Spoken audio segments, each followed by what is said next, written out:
Hello, everyone. This is Tom Fox, and I'd like to welcome you to the Daily Compliance News. The Daily Compliance News is an offering of the Compliance Podcast Network. May 7, 2019, the Welcome to the U.S. edition. First up, Roger Ng, the former managing director at Goldman Sachs, has been extradited from Malaysia to the United States and is now in United States custody.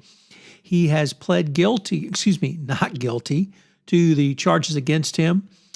He has been involved with the 1MDB scandal. He was the right-hand man of Tim Leisner, the Goldman Sachs partner who did plead guilty.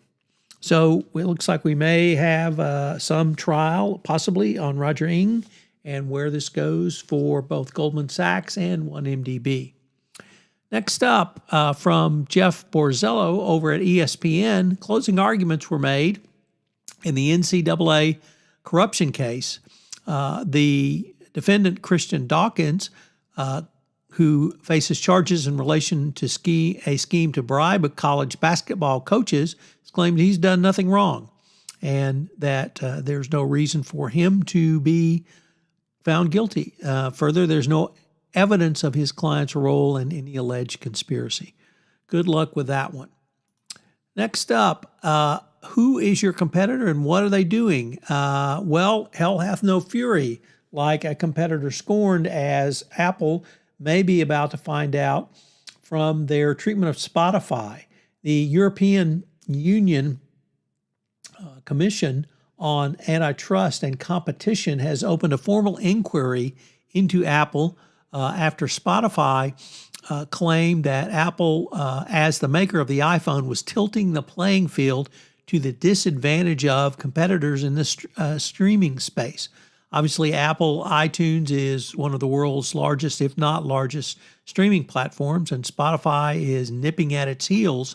But in a time-honored business tradition, Spotify is claiming that Apple charges an uplift for payments for subscriptions sold in the Apple Store, and this diminishes competition and diminishes what consumers may be able to obtain. So Apple, once again, in the crosshairs of European regulators. It's going to be very interesting to see how this plays out.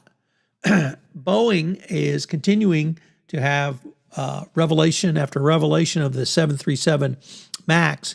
Well, after having announced that it knew about the problem for over a year, the board of directors has now come under scrutiny. In a Washington Post article by Dennis McMillan, he says that, quote, safety was just a given, end quote, inside Boeing's board of directors. The problem with that is it's just a given until it's not. So if you're on a board and no matter how well you've done things in the past, you have to continue to monitor this. And you have to continue to monitor safety. And you have to continue to ask questions. You have to continue to ask questions in the compliance space. You have to continue to ask questions in the safety space. And now in the Me Too era, you have to continue to ask questions in the discrimination and harassment space. So Boeing may have thought it had safety under control, but apparently it did not.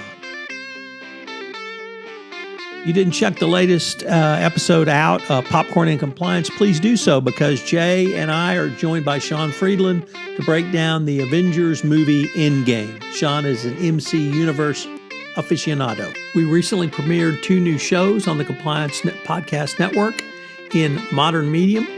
Paris Fox takes a look at how you go through the process of designing art and why it's so important for the compliance practitioner to utilize these skills in their communications with their employees. In Forensically Speaking, Jonathan Marks helps you understand the forensic side of compliance.